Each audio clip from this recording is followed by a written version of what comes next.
Então você tem o Tigre e o Eufrates ali no Iraque, e o pessoal fala, então o Jardim do Éden era por ali. E o pessoal fala, então o Jardim do Éden era por ali.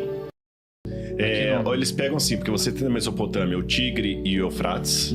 Na verdade, a palavra tigre que aparece aqui, você leu, né? É como está no português, mas em hebraico é Hidekel, que eles acabaram chamando de Rio Tigre ali.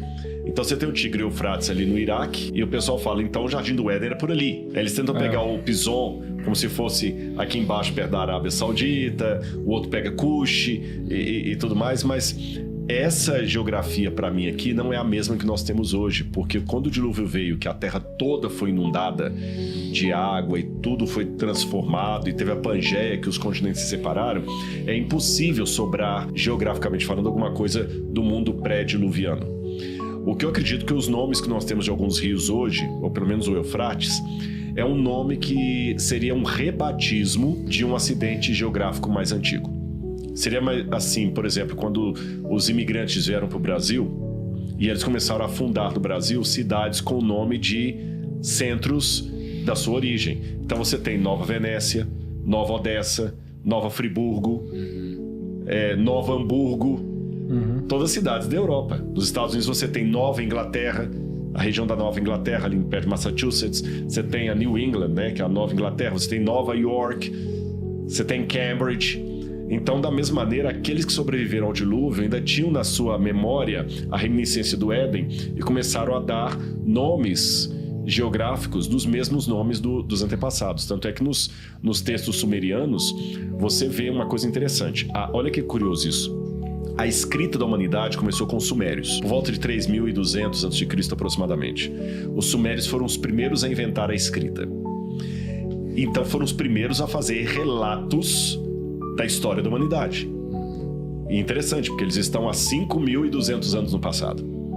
Então eu vou ver o que eles contavam da história da humanidade.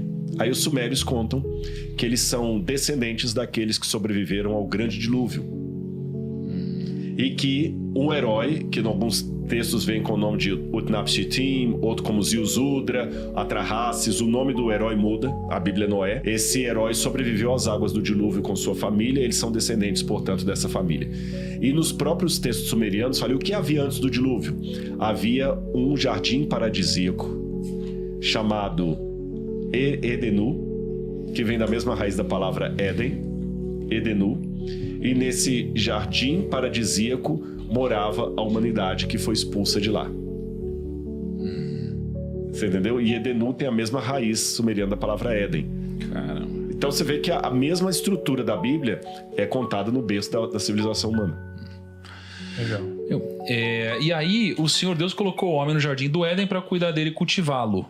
O Senhor Deus ordenou ao homem: coma livremente de qualquer árvore do jardim, mas não coma da árvore do conhecimento do bem e do mal, porque no dia em que dela comer, certamente você morrerá. Então o Senhor Deus declarou: não é bom que o homem esteja só. Farei para ele alguém que o auxilie e lhe corresponda. Depois que formou da terra todos os animais do campo e todas as aves do céu, o Senhor Deus os trouxe ao homem para ver como estes lhe chamaria. E o nome que o homem desse a cada ser vivo, esse seria o seu nome. Assim o homem deu nomes a todos os rebanhos domésticos, às aves do céu e a todos os animais selvagens. Todavia não se encontrou para o homem alguém que o auxiliasse e lhe correspondesse. Então o Senhor Deus fez o homem cair em profundo sono. Enquanto este dormia, tirou-lhe uma das costelas, fechando o lugar com carne. Com a costela que havia tirado do homem, o Senhor Deus fez uma mulher e a levou até ele. Disse então o homem: esta sim é osso dos meus ossos e carne da minha carne. Ela será chamada mulher, porque do homem foi tirada. Por essa razão, o homem deixará pai e mãe e se unirá à sua mulher, e eles se tornarão uma só carne. O homem e sua mulher viviam nus e não sentiam vergonha. Então aqui a gente vê, né, o Senhor botou o homem ali para cuidar da terra e cultivar a terra, e aí botou o homem para nomear todos os animais. Trabalhos aí. E aí depois ele acabou percebendo que o homem não foi... Não sei se a palavra certa é percebendo, né? Mas que o homem não foi feito para ficar sozinho. E aí da própria costela formou a mulher para fazer companhia ali para ele, né?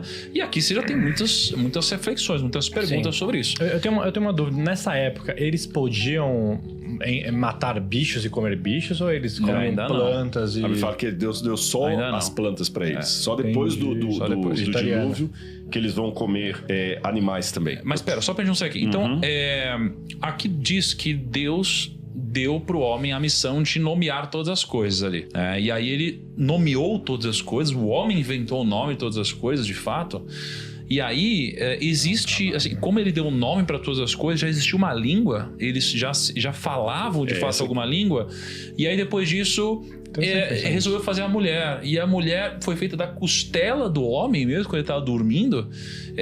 E aí, enfim, fala um pouco sobre todas essas Vamos pegar alegorias ou... Ele tinha tempo, né? Ele tinha tempo pra nomear tudo, né? Mas o que era? E a gente era, na época, a gente era imortal, não é? A gente não morria, né? Não.